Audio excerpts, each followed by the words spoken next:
J.D. Vance issued a strong warning to Russia, stating that if Putin doesn't back down, the U.S. military could step in and defeat the Russian army. Meanwhile, President Zelensky reaffirmed Ukraine's determination to fight until the last soldier, and European leaders are stepping up their support by supplying more weapons to push Russian forces out. Vance is set to meet with Zelensky in Munich, marking the first high-level meeting between a Trump administration official and Ukraine's president. In a recent interview, Vance took a tough stance, contradicting Pete Hegseth by saying that everything is on the table, including the possibility of U.S. troops in Ukraine if Putin refuses to negotiate. He also warned that if Russia doesn't negotiate, it risks becoming China's junior partner, a statement likely to unsettle Russian elites.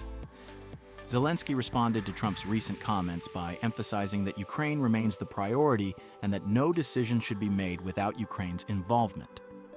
He highlighted Ukraine's rapid advancements in drone technology and warned about Iran's growing role in supplying Russia. He also stressed the importance of continued U.S. and European support before any discussions with Russia take place. With international backing increasing, Ukraine remains determined to continue its fight against Russian aggression. When Trump dealt with Canada and Mexico, he imposed tariffs, insisting they couldn't be paused. But within days, both countries negotiated, and the tariffs were delayed. This suggests a similar situation with Ukraine. Trump may say nice things, but that doesn't mean he's backing down. Zelensky echoed this in a recent clip, saying he values Trump's private comments over his public statements.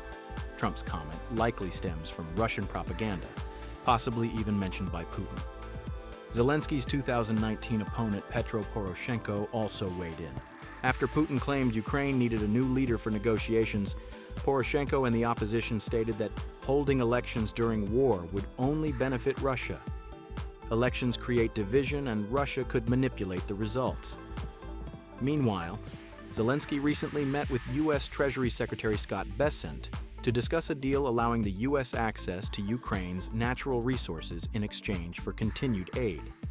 Ukraine has an estimated $23 trillion in resources, including rare earth minerals, oil, and gas. While Trump claimed Ukraine agreed, Zelensky refused to sign the deal, likely as a negotiation tactic. Zelensky has made it clear that Ukraine's top priority in any peace deal is security guarantees. He emphasized that true security means NATO membership, strong weaponry, and military support. If these guarantees aren't provided, Ukraine will build its own NATO-like defense system, including military infrastructure and foreign troop presence. Meanwhile, European nations are ramping up military aid.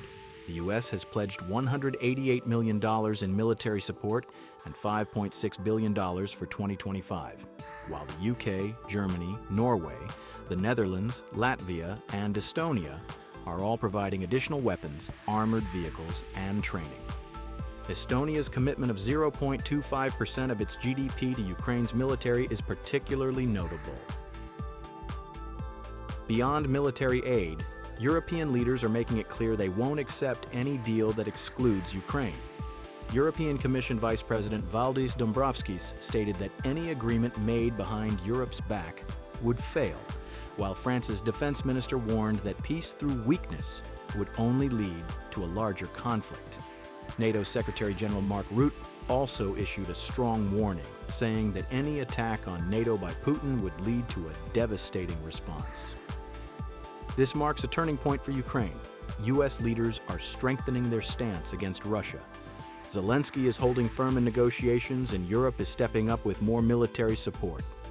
Russia had hoped for Western division, but instead, Ukraine's allies are becoming more unified. As military aid continues to flow, the chances of a weakened, divided West, Russia's best hope, are fading. Now all eyes are on what happens next. Europe has some of the most successful economies in the world, with nations that have far larger GDPs than Russia. Despite this, if European countries are unwilling to invest in their own defense, they cannot be surprised if the U.S. starts questioning its role in NATO. The U.S. has long called for its European allies to contribute more to their own security, and if they continue to rely on American protection while avoiding significant defense spending, they risk weakening the alliance. This debate is becoming more pressing as tensions with Russia continue to rise. Meanwhile, Russia is reacting to recent events, particularly the growing Western support for Ukraine. Russian officials and state-controlled media are working hard to spin the situation in Moscow's favor.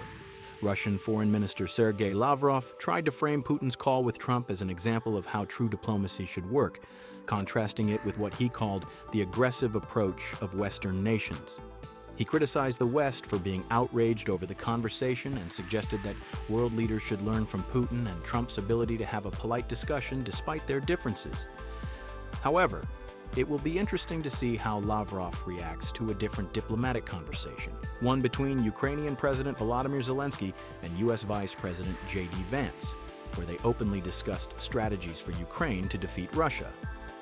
Vance made a strong statement, warning that if Russia refuses to negotiate in good faith, the U.S. would consider deploying troops to Ukraine. This directly contradicts earlier claims from other American officials that U.S. military involvement was unlikely.